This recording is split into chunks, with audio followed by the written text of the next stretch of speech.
방금 전에 임시 일용 근로자 숫자를 15,600명이라고 좀 말씀을 드렸습니다. 이 15,600명의 비정규직을 과연 우리가 수용할 수 있겠는가에 대한 질문을 던질 수밖에 없어요. 결론부터 말씀드리면 수용할 수 없다는 겁니다.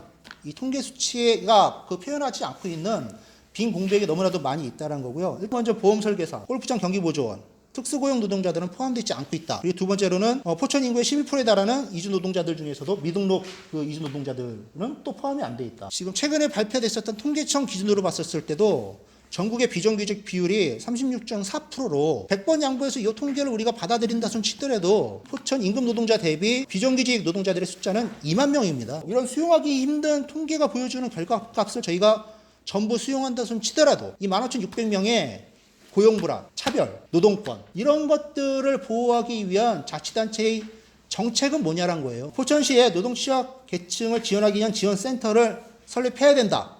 노사민정협의회를 정상화시킬 것. 그리고 세 번째는 포천시 근로복지관을 정상적으로 근로복지기본법에 의해서 만들어진 이 공간을 노동복지에 부합하는 방식으로 운영할 것들에 대해서 크게 큰 틀에서 세 가지를 처음 건설 현장에 일을 구했던 경로, 다 팀장, 인맥으로 인해서 건설 현장의 일을 시작하게 되십니다. 그리고 그 다음번이 그 각 지역마다 있는 용역센터, 보통 12만 원 선에서 일당을 받고 나가게 됩니다.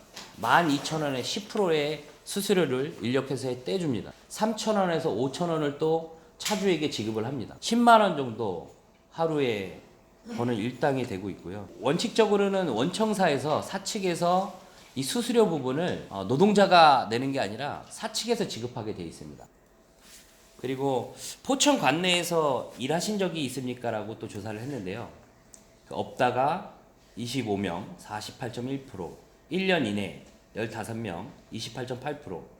그러니까 지역 건설 경기의 활성화가 지역 건설 노동자 고용 창출로 이어지지 않고 있기 때문에 예전에 여기 포천 소방서 옆에 아이파크 아파트 공사 현장에 제가 팀으로 와서 일한 적이 있습니다. 일주일 만에 쫓겨났습니다. 불법 외국인 팀이었는데 단가는 내국인 노동자보다 쌉니다. 이 친구들한테는 점심시간도 밥만 먹고 일해라고 할 수 있지만 내국인 노동자한테는 점심시간 밥 먹고 휴식시간이 보장되어 있기 때문에 일하라고 할 수는 없죠. 6시부터 일을 시켜도 아무 말 안 합니다. 퇴근 시간을 지나서 6시까지 일을 시켜도 아무 말 안 합니다. 불법적인 외국인들이 현장에서 있는 게 이익이었던 거죠. 그래서 아무 실수도 없었고 아무 문제도 없었는데 내국인 노동자는 쫓겨나야 되는 상황이었고 어디 가서 하소연할 때도 없었습니다. 그런 상황이 또 있었고요.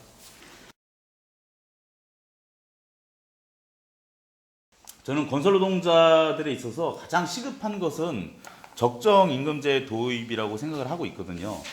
발주자가 하도급에 주는 일당이 32만 원으로 책정되어 있습니다. 이것이 소위 말하는 적정 임금이거든요. 정부에서 말하는 건설 노동자들에게 32만 원 이상을 줘라, 32만 원 이하로 주지 말아라 라고 규정을 한 것이 바로 적정 임금제입니다. 아파트 질 때 한 세대당 얼마나 남길 것 같아요? 원청에서 1억. 이 무료 취업 지원센터의 설립 및 지원인데요. 수수료를 띄거든요. 이 무료 취업 센터만 있다고 한다면은 이 수수료라든가 이 비기능공들의 10,000원 이상은 더 올릴 수 있거든요. 하루 일당을. 어떤 기능공인 형틀 아니면 철근공, 배관공 이렇게 그 자기 적성에 맞는 일자리를 찾아준다는 거죠. 포천 지역 건설 노동자들을 우선 고용할 수 있는 이런 여건들을 만들어 줄 수 있는 게 이 취업 지원센터라고 생각을 합니다. 건설 노동자의 고령화 문제가 굉장히 좀 부각되고 있는데요. 부족한 그 기능공들을, 숙련공들을 마련해 줄 수 있는 그런 토대가 될 수 있는 게 바로 취업 지원센터라고 생각을 합니다. 진짜 뭐 각 시군마다 이런 무료 취업 지원센터가 있다고 한다면은 건설 노동자들의 처우가 굉장히 많이 개선될 수 있다라고 좀 생각을 하고 있습니다. 포천의 이주 노동자는 통계에 잡힌 거는 한 11%로 잡혀 있습니다. 근데 소위 미등록자 아마도 포천시 인구의 13%나 15%까지는 볼 수 있다고 봅니다. 포천에도 여기저기 많이 있는 그 마사지 숍까지 그 불법 치료자들이 많이 들어가 있죠. 태국 여성들이 많이 들어가 있습니다. 어느 지역의 인구의 10% 이상이 인구 비중이 된다는 것은 그 사회의 주요 변수가 되는 거다. 우리나라에서 이주노동자들 통계 잡히는 거 한 100만 보고요. 불법 체류자 40만 합쳐서 대략 한 150만 얘기하는데 이분들이 한국 경제에 1년 동안에 생산과 소비로 미치는 영향을 74조를 잡고 있습니다. 포천시의 경제에 미친 영향이 미루어서 추측해 볼 수 있다고 봅니다. 이런 통계를 좀 우리 포천시에 이주 노동자를 위한 전담 부서가 있으면은 좀 정책도 지원 방향도 만들면 참 좋겠는데요. 앞으로 그렇게 되기를 참 바랍니다. 토요일 날, 일요일 날 소고리에 가면은 길거리에 그냥 좀 과장해서 다 그냥 이주 노동자들이다. 토요일 날은 주로 농촌 지역에서 농장에서 일하는 친구들이 많이 나오죠. 농장 쪽에서는 휴일을 주면은 토요일 날 줘요. 거의 쇼핑하러 많이 나오죠. 그래서 단순히 그들이 돈만 벌어가는 것이 아니라 소비도 상당히 많이 하고 있는 것이죠. 의정부까지도 많이 나가죠.